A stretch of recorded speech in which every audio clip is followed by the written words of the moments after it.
2월 23일 주일의 목체 2주 주일 예배를 시작하겠습니다. 찬송가 38장 예수를 향해 찬양하시겠습니다.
전능하사 천지를 만드신 하나님 아버지를 내가 믿사오며 그 외아들 우리 주 예수 그리스도를 믿사오니 이는 성령으로 잉태하사 동정녀 마리아에게 나시고 본디오 빌라도에게 고난을 받으사 십자가에 못 박혀 죽으시고 장사한 지 사흘 만에 죽은 자 가운데서 다시 살아나시며 하늘에 오르사 전능하신 하나님 우편에 앉아 계시다가 저리로서 산 자와 죽은 자를 심판하러 오시리라. 성령을 믿사오며 거룩한 공예와 성도가 서로 교통하는 것과 죄를 사하시는 것과 몸이 다시 사는 것과 영원히 사는 것을 믿사옵나이다. 아멘.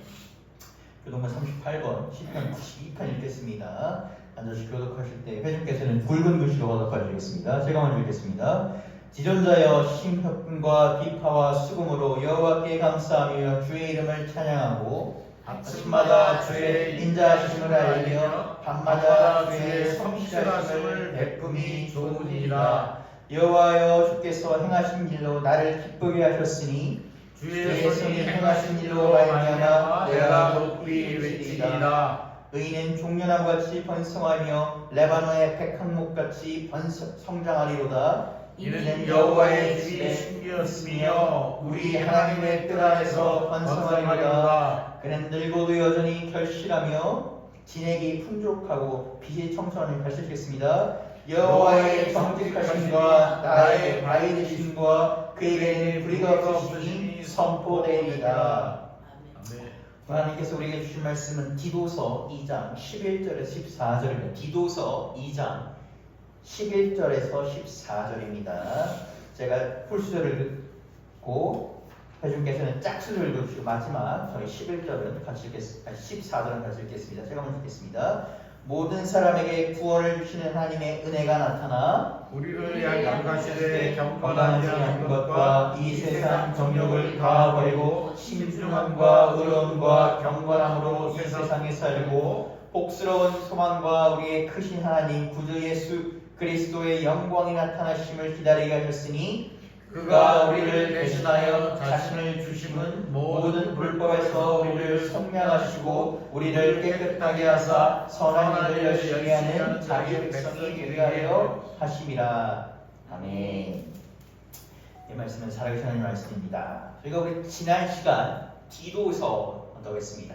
저희가 3월 9일이 사순절, 보통 사순절이 사순절이 시작된 첫 번째 주일 앞에 수요일부터가 사순절입니다. 그러니까 이번으로는 저희가 날짜로 따지면 3월 6일 정도가 사순절입니다. 사순절의 시작이 그리고 3월 9일이 사순절 첫 번째 주일입니다. 그 전까지 저희가 에베소서를 끝나고 3일 정도가 남았는데 무엇을 할까 하다가 이제 사도 바울의 서신 중 하나인 3장짜리입니다. 그래서 디도서로 이렇게 하기로 했습니다. 지난 시간 디도서를 살펴봤습니다. 디도서의 첫 번째를 보면 디도서라는 데서 알 수 있듯이 항상 서는 서신입니다. 그래서 앞에 항상 보통 보게 되면 받는 수신이가 들어갑니다. 대부분 우리가 사도 바울의 서신은 누구한테 가는 거냐면 어느 교회, 지역에 갔습니다. 에베소 교회 가는 에베소서, 고린도 교회 가는 고린도 전후서, 데살로니가 교회로 가는 데살로니가 전후서 이렇게 갔습니다. 그런데 두 편의 서신 개인한테 보냈습니다. 어떠냐면 첫 번째 우리가 너무들 알고 있는 디모데 전후서, 그렇죠? 디모데 전후서입니다. 원래 이제 전후서의 구별이 있지 않았습니다만 후대의 성경을 들어오면서 이제 전후서의 구별이 나눠진 겁니다.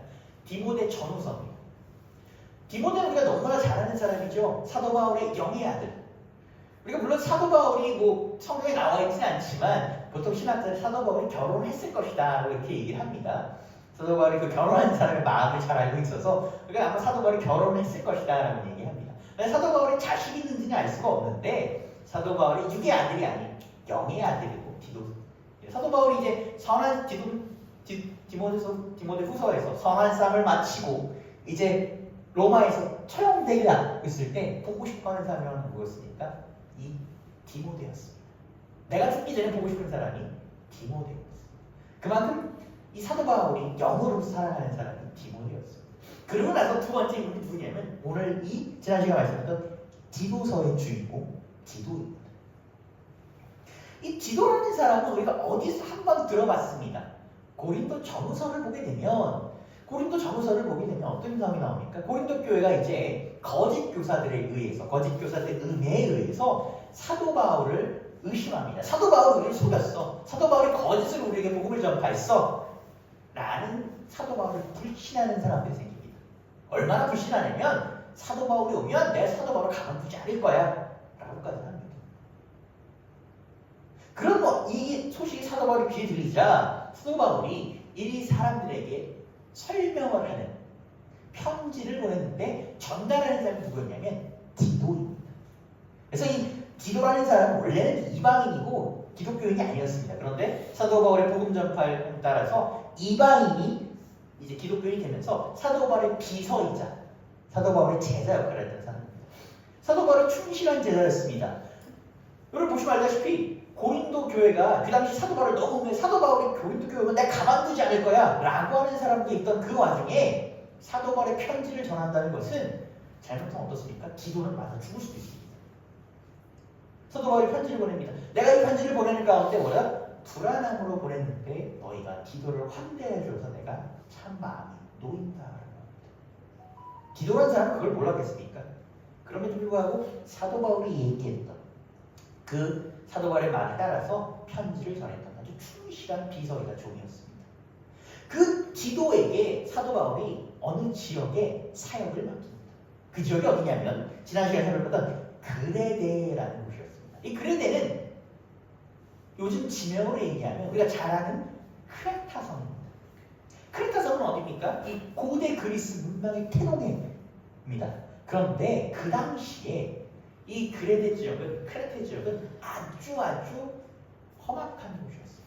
경제적으로나 우리가 뭐 도덕적으로, 윤리적으로 여러 가지 아주 험한 곳이었습니다.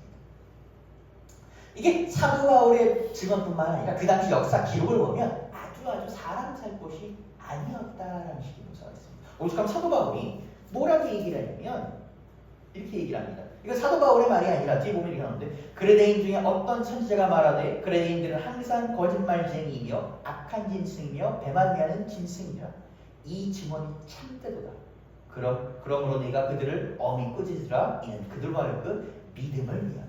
어떤 사람들이 이렇게 그레데 사람들은 뭐다? 거짓말 악한 대만이 진의 입속밖에 모른다. 머리 검은 짐승이다라고 얘기한 겁니다. 근데 사도 바울이 오히려 참다라고 얘기합니다. 깜짝 놀라는 얘기죠, 그렇죠?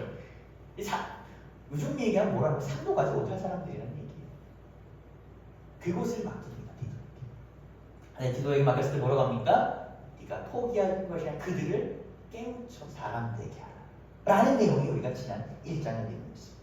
그리고 나서 사도 바울이 디도에게 편지를 계속 썼습니다. 이어지는 편지를 보면 사도 바울은 디도에게 모든 사람에게 임하는 하나님의 은혜를 얘기합니다.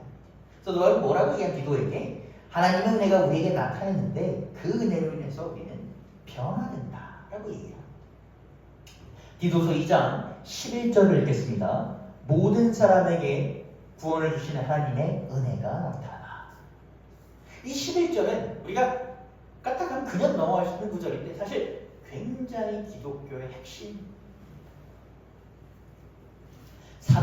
우리가 언젠가 제가 그런 얘기를 했습니다. 사도 바울의 위대한 점 뭐다? 사도 바울이 이 유대교와 기독교가 갈라지는 시점에 이 사람이 매우 큰 보통 우리가 종교가 발전을 보면 그 종교의 첫 시작 혹은 그의 일제의 제자들이 이 역할을 하는데 기독교는 특이하게 사도 바울이 예수님을 직접 보지 못했던 살아있는 예수님을 보지 못했던 이 사도 바울이 이것에 기여를 합니다. 사도 바울이 뭐라고 합니까? 모든 사람에게 구원을 주시는 하나님의 은혜다. 이 당시 많은 사람들이 뭐라고 생각했습니까? 유대인들만 구원받았습니다. 그래서 사도 바울은 뭐라고 합니까? 그것이 아니라 예수 그리스도 이름을 믿는 이들에게 이를 구하는 이들에게 구원은 나타난다 라고 얘기합니다. 예수님께서 뭐라고 말씀하셨습니까? 나를 통하지 않는 그는 자신을 통하지 않는 그는 하나님께 이르는 방법이 즉 구원받는 방법이 없다라는 말씀이십니다. 21세기 들어서 우리가 이제 타 종교와 다투거나 타 종교를 무시하거나 이런 것은 그렇게 바람직해 보이지는 않습니다. 타 종교인들을 폄하한다거나 그것은 그리고 인간적으로 보면 훌륭한 점도 많습니다. 그러나 그렇다고 해서 이것이 우리의 본질을 바꿔서는 안 됩니다. 이것은 우리의 예수 그리스도 이외에는 구원이 없다는 것은 우리의 본질인 정체성입니다. 이것이 흔들려서는 안 됩니다. 이것과 다릅니다. 이제 물론 이 교파끼리 이제 그걸 좀 해석의 차이가 있습니다. 이 구원받은 모든 사람의 이 범위를 어디까지 볼 것인가. 그러니까 이거는 우리가 말 그대로 남녀노소 유대인 이방인할 것 없이 모든 사람에게 구원의 기회가 공평히 주어졌다. 그리고 그 구원에 반응하는 사람에게 구원의 은혜가 임한다. 칼빈 같은 경우는 뭐라 합니까? 태초 하나님께서 구원받을 자를 정하셨다 라고 합니다. 그리고 그 정한 사람에게 정한 모든 사람에게 임한다. 여기 세부적으로 얘기하면 조금 차이가 있습니다. 그죠? 그렇게 감리교회 웨슬리는 뭐라고 합니까? 구원은 하나님께서 모든 사람에게 값없이 베푸시는 은혜이며 구원의 은혜에 응답하여 예수 그리스도의 이름을 믿고 의지하는 사람에게 임한다라고 설명을 합니다. 이 사도 바울이 본절에서 말하는 하나님의 은혜가 모든 사람에게 나타나 구원을 줬다라는 것도 이 웨슬리가 말하고자 하는 바와 같은 맥락입니다. 모든 사람은 무엇입니까? 특정 집단이 아니라 일절 말씀드린 것처럼 하나님께서 유대인과 이방인을 포함하여 모든 사람에게 구원의 길을 열어놓았다라는 것을 얘기합니다. 이 사도 바울은 하나님의 은혜는 우리의 행위와 노력으로는 얻어지는 것이 아니라 전적으로 하나님의 선물이다 라고 고백을 합니다. 에베소서 2장 8절에서 9절이죠. 너무나 유명한 구절입니다. 같이 한번 읽어보도록 하겠습니다. 같이 읽겠습니다. 너희는 그 은혜로 인하여 믿음으로 말미암아 구원을 받았으니 이것은 너희에게서 난 것이 아니요 하나님의 선물이라. 행위에 의해서 성한 것이 아니니 이는 누구든지 자랑하지 못하게 합니다. 이 사도 바울이 수많은 서신 중에서 물론 다 아주 우리에게 중요한 믿음의 구절이지만 여러분도 많이 들어보셨고 이 구절을 갖고 아주 여러 후대 설교가들이 웨슬리를 포함한 후대 명설교를 남겼을 정도로 아주 기독교의 핵심적인 구절이 에베소 2장 8절입니다. 조금 가면 이만 9절까지고요. 우리가 이 은혜로 인해서 새로운 은혜를 신분을 얻었고 구원의 기쁨을 얻는 자가 되었습니다. 그러므로 우리는 구원은 우리의 공로라 노력에 의한 것이 아니라 하나님의 은혜로 주어지는 값없는 선물임을 기억해야 합니다. 그런데 항상 우리 그런 데가 중요합니다. 그런데 우리가 하나님의 은혜라고 기도하고 찬양하고 교회 나와서 간증하고 하지만 사실 살다 보면 뭐합니까? 하나님께서 해주신 것보다 뭘 많이 떠올립니까? 우리가 노력하는 거. 여기까지 올 때까지 내가 얼마나 열심히 했는데 라는 걸 떠올립니다. 마찬가지입니다. 제가 신학교 다닐 때를 봐도 물론 저는 이 신학교를 이제 학부모 다니진 않았기 때문에 저는 뭐 모든 걸 알 수 없고 제 일부만 알고 일부를 갖고 여러분께 말씀드리는 거니 오해하시면 안 됩니다. 근데 이제 보면 신학생끼리도 우리 그럴 때 있어요. 자신의 노력한 거 먼저 보이고 공로가 먼저 보이고 이제 서로 다투가 합니다. 하물며 우리가 일상 살면 어떻겠습니까? 하나님의 은혜보다는 나의 공로를 노력을 먼저 않습니다. 내가 생각하는 노력의 대가가 따르지 않으면 항상 원망하고 불평하고 저도 그 한 몇 주인가요? 제가 개인적으로 되게 기도하는 것이 있는데 참 잘 안 되더라고요. 제가 그래서 새벽에 기도를 해요. 교회도 싫더라고요. 기도가 잘 되는 것 같을 때는 그냥 이게 확 던지고 그랬는데 속으로 이건 뭐 교회 가기 싫고 참 그렇더라고요. 사람이 참 간사하더라고요. 기도가 잘 될 때 막 소리가 들리는 것 같은데 그렇죠? 참 그럴 때가 있어요. 그래서 사도 바울은 우리에게 분명히 합니다. 하나님의 은혜로 말미암은 구원은 우리에게 속한 것이 아니요 우리의 노력이 아니에요. 생각해보면 이 구절을 우리에게 어떻게 다가오냐면 여러분 우리가 보통 구원하면 하나님 나라에 가는 것 당연히 그것이 구원입니다. 그것이 공적인 구원인 것은 우리가 부정할 수 없는 겁니다. 그런데 웨슬은 이렇게 얘기합니다. 구원은 뭐다? 삶에서 시작이다. 우리의 삶 가운데 경험하는 것이 구원의 시작이다. 그렇게 우리가 살펴봤을 때 이 하나님의 은혜와 구원은 우리의 삶 가운데서 느껴지는 겁니다. 우리가 생각을 해보면 우리가 어떤 것을 할 때 우리 노력과 애씀을 한 것 같습니다. 그렇죠. 여러분의 노력과 여러분의 애씀을 하셨습니다. 이건 부정할 수 없어요. 제가 그 청소년부 사역할 때도 학생들한테 그 얘기했어요. 여러분 시험 잘 보십시오. 시험 잘 보십시오.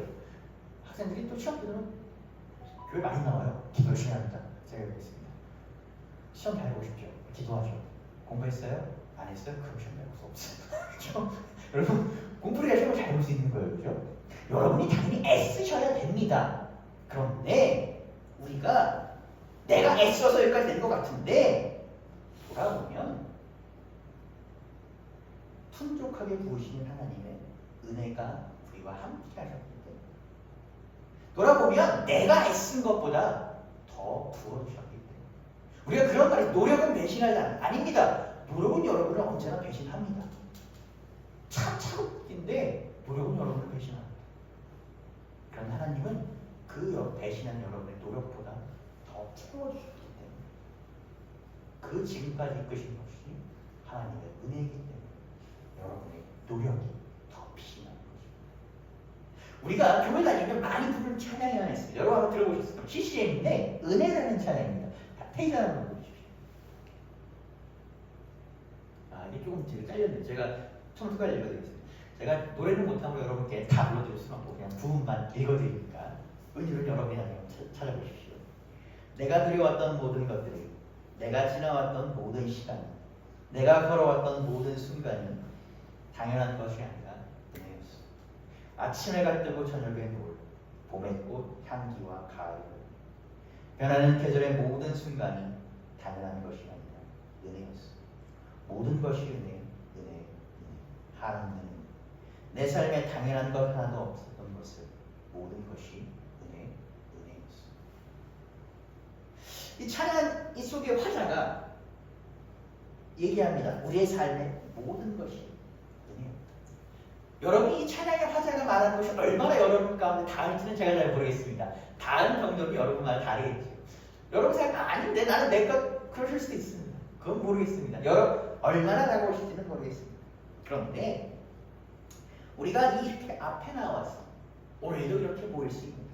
오늘도 우리 단상에 제가 감히 앞에 올라서서 여러분께 설교하는 것 우리가 하나님 앞에 나와서 나의 어려운 것 나의 힘든 것 나의 투정하고 수 있는 것 하나님 당신이 뭐 해주셨습니까? 하나님 당연히 뭐 해주셨어요? 라고 감히 원망할 수 있는 그 모든 것이 우리가 여기까지 나올 수 있는 것이 하나님의 은혜였다는 것입니다.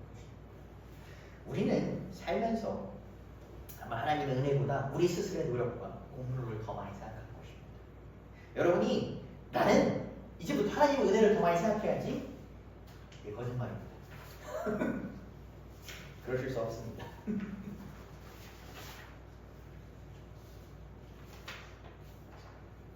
여러분의 착각이고 교만입니다. 인간은 절대 그럴 수가 없습니다. 제가 어떤 이거를 조금 다른 얘기인데, 제가 교육자 수련을 진급 심사를 갔다 왔는데 어떤 목사님 목회를 30년 하셨어요. 목사님 고백하셨어요. 이게 아무래도 이제 후배 목사들이니까 성도들이 없으니까 편하게 얘기하시더라고요. 자기가 딱 두 가지 고백할 게 있는데, 첫 번째, 설교 한 번 하나 그렇게 많거든요. 어떤 설교하는 제일 좋냐면 새벽 설교하는 그렇게 많은 편하답니다. 목회 30년을 한 새벽 설교할 때 아직도 힘드시대요. 두 번째, 병에 걸리셨는데 병에 걸리고 나서 딱 의사 진단을 받고 나서 딱 뭘 먼저 하셨냐면 전화부터 하셨대요. 너는 권사님 어느 의사가 잘 고쳐? 사람 다 똑같아요. 아니 뭐 그 목사님만 그 순간 그러실 수도 있고 뭐 그건 모릅니다. 그 목사님은 그냥 간증이에요. 우리가 안 그래야 하는, 우리는 절대 그럴 수 없어요. 우리는 살면서 계속 하나님의 은혜보다는 우리 스스로의 노력과 공로를 더 많이 생각합니다. 여러분, 그럴 때마다 감사하십시오. 그럴 때마다 감사하십시오. 왜? 하나님께서 여러분의 노력만으로, 나만의 힘만으로 할 수 있다고 착각할 만큼, 그렇게 오해할 만큼 여러분에게 부으셨기 때문에. 어떤 청소년이 그런 얘기를 하더라고요. 자기는 하나님 은혜를 너무 경험해보고 싶대요. 그래서 제가 그랬어요. 너무 좋은 얘기인데 그럼 너 되게 인생이 힘들 거야.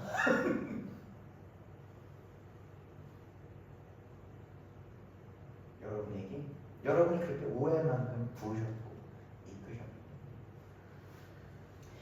우리가 당연한 건 없는 삶에서 당연하다고 느낄 경우 하나님의 은혜가 여러분과 함께 하셨기 때문에 오늘 사도 바울이 말하는 모든 사람에게 베푸신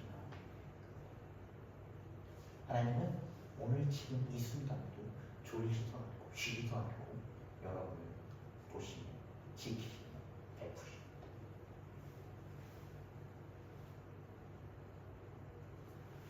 그리고 지금 이 순간도 여러분의 노력이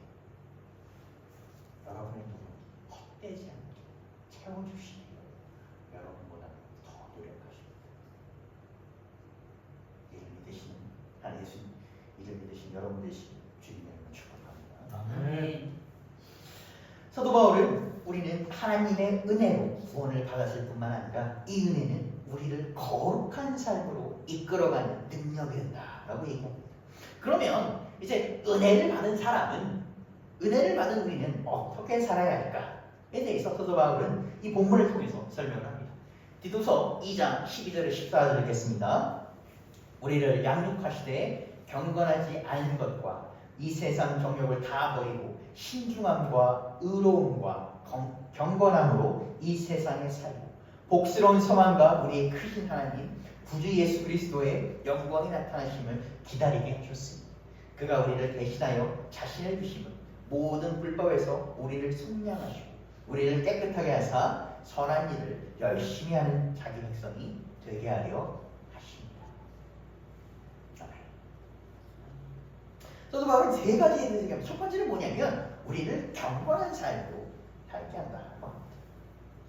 이 하나님의 은혜는 우리가 구원하는 것, 우리에게 부어주시는 것을 떠나서 우리를 변화시킨다는 겁니다. 그래서 경건하게 산다는 것은 이제 우리가 사도 바울이 항상 얘기하는 겉사람과 속사람, 우리를 속사람, 내면의 삶, 건강한 삶으로 살겠다는 것입니다. 사도 바울 우리에게 뭐라고 얘기합니까? 이 경건하지 않은 것, 세상 정욕을 버려야 한다는 겁니다. 여러분 오해하시면 안 됩니다. 기독교에서 세상 정욕을 버리라, 경건하지 살라는 것이 여러분한테 저 산속으로 들어가시는 얘기 절대 아닙니다. 기독교는 절대 교리상 여러분한테 산속으로 들어가서 여러분 혼자 세상 면을 다 긁고 사십시오 라고 얘기하지 않습니다. 그런데 여러분 제가 항상 드리는 말씀들, 모든 종교는 이거 기독교뿐만 아니고 모든 종교는 사람들이 뭘 요구합니까?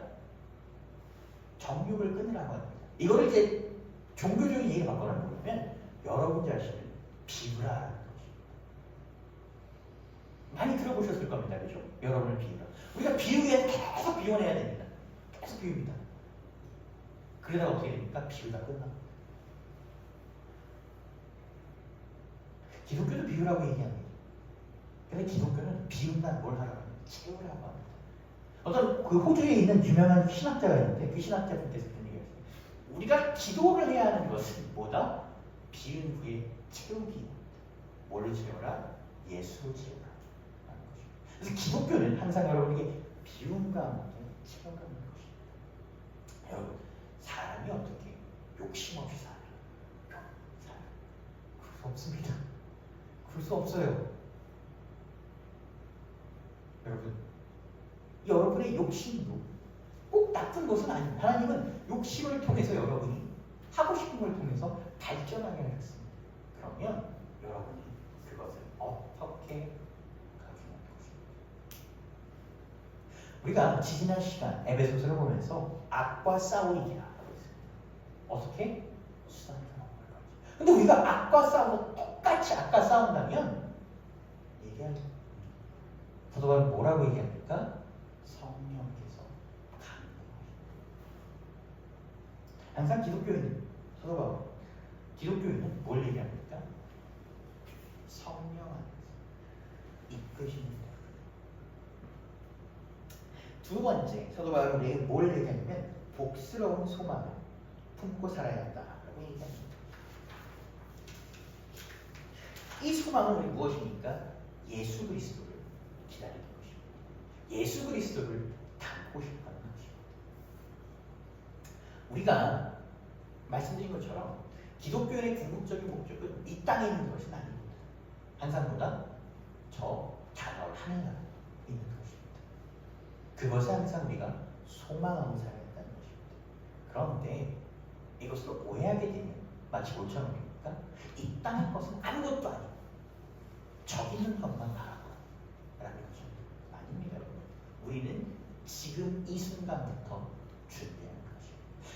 그 신학선으로 보게 되면 예배의 정의가 무엇인가라고 보면 예배의 정의 중 하나가 뭐냐면 예배의 기능이자 정의가 저 다가올 하늘나라를 준비하는 것이다. 저 하늘나라 기쁨을 미리 맛보는 것이다. 라고 합니다. 여러분, 예수님께서는 우리에게 성령을 보내셔서 함께 하신다 하셨습니다. 그리고 우리에게 뭔가 소망과 희망을 불어넣으신다 하셨습니다. 그 소망과 희망을 통해서 우리가 이 땅에서도 하늘나라를 쟁취하는 것입니다. 마지막으로 사도 바울은 예수님께서 우리를 위해 자신을 주신 이유를 얘기합니다. 그것은 무엇이라고 합니까? 마지막 절에 보면 우리의 죄를 속량하고 선한 일을 열심히 하는 백성이 되게 하라. 즉 자기 백성이 되게 하라고 했습니다. 성경에 보면 제일 많이 나오는 구절이 뭡니까? 하나님의 백성이 되는 겁니다. 하나님의 백성. 그 구약 성서를 보게 되면 하나님께서 이스라엘 백성들을 부르시면서 하나님의 성막에 들어올 수 없는 자에 대해서 얘기합니다. 어느 지파, 어느 사람들만 들어올 수 있다. 그것이 이제 나중에 커지면 하나님 백성이라는 개념이 어떻게 됩니까? 커져가게 됩니다. 사도 바울은 첫 번째 이 아까 봤던 미래의 소망과 오늘의 삶이라는 관점에서 얘기합니다. 첫 번째 미래의 소망이라는 관점에서 이 하나님의 백성과 볼 때 이 첫 번째 사람은 어떻습니까? 하나님의 영광을 기다리는 사람. 즉 하나님의 영광을 기다리며 이 땅에서 하나님께서 우리에게 베푸실 영광을 사모하는 자. 하나님의 영광이라는 단어는 무엇이었습니까? 하나님의 현현하심을 드러내는 걸 믿는 것입니다. 여러분, 하나님의 현현하심이 드러나는 건 어떻게 믿습니까? 하나님께서 우리를 통하여 역사하심을 믿고 그것을 우리가 실천하는 것입니다. 어떻게 할 수 있겠습니까? 우리가? 쉽습니다. 각자 일을 하는 것입니다. 목사는 뭘 하면 됩니까? 설교 열심히 하면 됩니다. 교회에서 열심히 하면 됩니다. 여러분은 여러분의 일에서, 여러분의 가정에서, 여러분의 직장에서, 여러분의 일터에서 여러분 어떻게 하십시오? 성공하십시오. 세상에서 말하면 성공하십시오. 저는 항상 성도를 얘기합니다. 여러분 성공하십시오. 학생들 공부 잘하십시오. 사람들이 물어볼 수 있지 않습니까? 아, 여러분 어떻게 이렇게 잘해요? 대놓고 얘기는 안 해도 항상 여러분 속으로 증언하십시오. 나에게 능력 주시라는 것입니다. 여러분 전도에 대해서 어렵게 생각하시는데 요즘은 하나님 믿는 사람들은 안 믿어요. 오해합니다. 어떻게 하면 쉬워요? 아, 저 사람 어떻게 저렇게 잘하지? 저 사람 어떻게 저렇게 모으면 되지? 그럼 그걸 따라서 마찬가지입니다. 여러분이 여러분의 삶에서 최선의 능력을 다하십시오. 여러분 다른 사람들 수단과 방법을 가지고 악한 싸움을 하면 여러분 하나님의 능력을 이기십시오. 궁금할 겁니다. 야, 저 사람 어떻게 저렇게 해서 이기지? 저 악을? 그 여러분이 직접적으로 질문하진 않아요. 나중에 여러분 아, 저 사람 교회 다니는데 뭐가 다르다. 그것이 여러분을 통해서 영광을 받는 것입니다. 여러분 하나님이 영광을 드러낸다 그래서 어렵게 생각합니다. 내가 지금 당장 아프리카로 떠나야 될 것 같아요.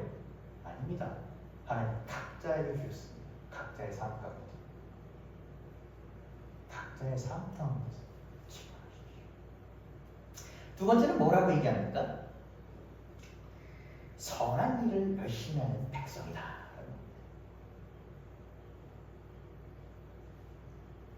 선한 일을 열심히 하는 백성.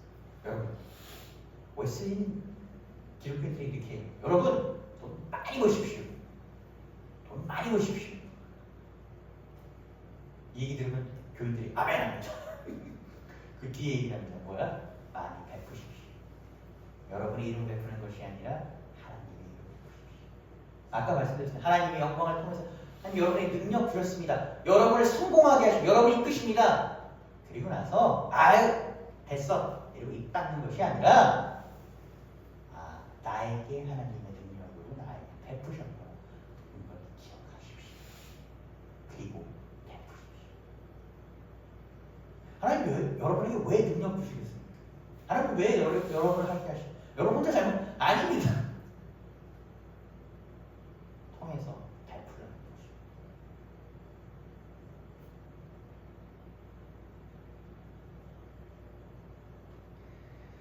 여러분의 삶 가운데 하나님의 영광이 드러나는 것. 그것이 사도 바울의 얘기하는 것입니다. 우리의 구원은 단순히 개인적인 축복에서 그치는 것이 아닙니다. 우리가 단순히 개인이 복받는 데서 그치는 것이 아닙니다.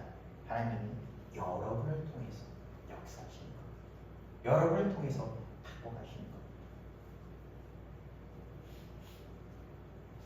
제가 오늘은 새벽에 옛날에 이제 교회 사역을 했죠. 지금이야 새벽 설교를 하고 내려오는데 사실 저는 솔직히 새벽 설교라고 내려왔을 때 저는 감은 없었습니다.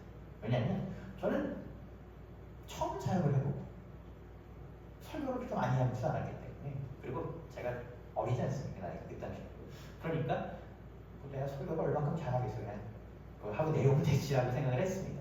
그래서 크게 기대하지 않고 내려왔는데 그 주변에 권사님들이 그냥 선생님 은혜가 돼요. 그래서 그냥 그러고 왔어요. 뭘 그렇게 그렇게 신뢰를 합니까? 그러면서. 근데 어느 날 어느 권사님들이 저를 꼭 잡고 주시더라고요. 자기가 너무 마음이 그랬는데 너무 은혜가 됐다. 그때 저에게 이거구나. 내가 그냥 별거 아닌 거라고 한번 섰던 그것이 난간이 되는 거였어요. 그때 제가 처음 다가왔어요. 여러분, 하나님은 여러분을 통해서 역사하실 것입니다. 여러분을 통해서.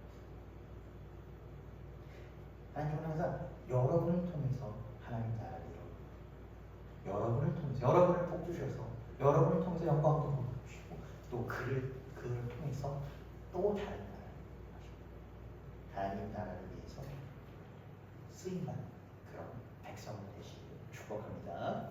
기도하시겠습니다. 하나님 감사합니다. 오늘도 우리 불러주셨습니다. 하나님 오늘 은혜 가운데 살게 주시네 감사합니다. 주여 우리가 그 은혜가 느껴지지 못할지라도 그 은혜가 너무나 당연한 것 같아서 당신 없이 우리가 살 수 있는 것 같을지라도 주여 비록 그렇게 느낄지라도 그런 우리에게 부어주시네 감사합니다. 주여 우리가 그렇게 느껴서 당신 없이 막 살 수 있을 것 같이 그렇게 생각을 할지라도 주여 그런 우리에게 또 가볍게 해주셨습니다. 우리의 노력을 가볍게 여기지 않으시는 주 감사합니다. 주여 우리 다시 일상을 사는 가운데 아마 우리는 다시 당신의 은혜를 잊어버릴 것입니다. 마치 당신 없는 것이 살 것입니다. 주여 그러나 그런 생각이 들 때마다 감사하게 하옵소서. 우리가 그럴지라도 당신께서 우리에게 부어주셨습니다. 그리고 앞으로도 부으실 것을 우리를 통해서 더 많은 것을 이루실 것을 주여 믿사오니 주님 더욱 채워 주시옵소서. 모든 말씀 살아계신 예수 그리스도의 이름으로 기도드렸습니다. 아멘. 찬송가 310장 하나님의 은혜로 찬양하시겠습니다.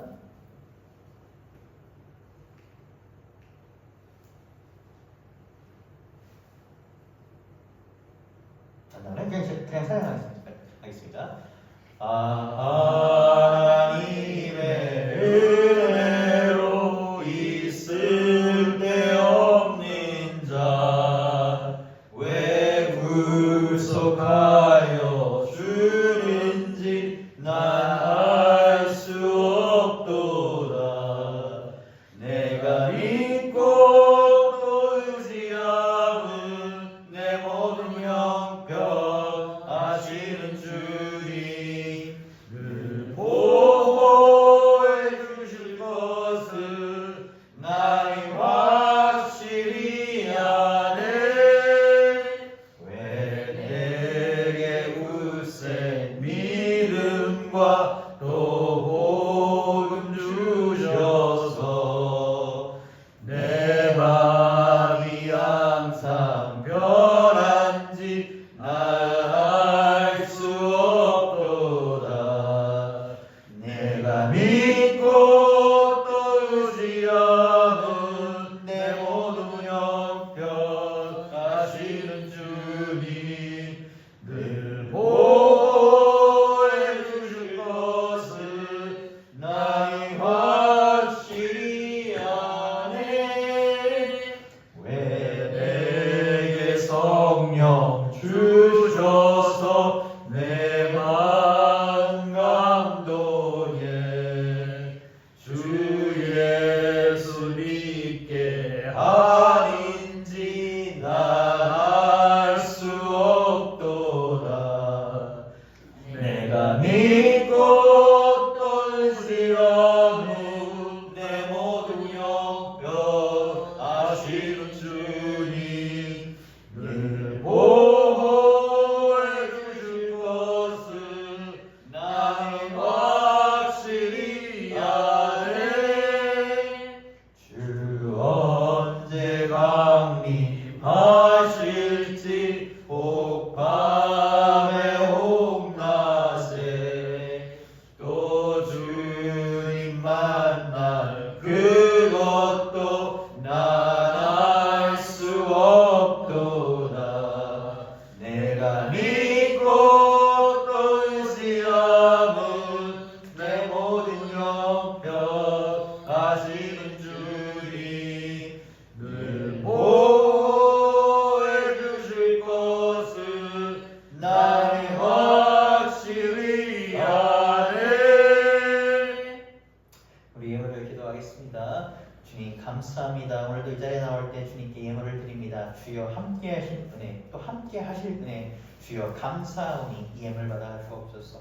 주님 이 예물을 드립니다. 주님 이 예물을 드릴 때 주님께서 우리에게 부어주셨습니다. 주님께서 우리에게 능력 주셨습니다. 주님께서 우리에게 영광을 드러낼 것을 허락하셨으니 주여 주님의 영광을 더욱더 드러낼 수 있도록 허락하여 주시옵소서. 주님께서 그보신 능력으로 주님의 영광을 드러낼 수 있도록 그런 우리 될 수 있도록 주여 주시옵소서. 이 헌금 사용되는 손길 주님 도와주시옵고 주님 올바르게 이끌어 주시옵소서. 자, 예수 그리스도를 기도드렸습니다. 네. 주님으로 주 예배를 마치겠습니다.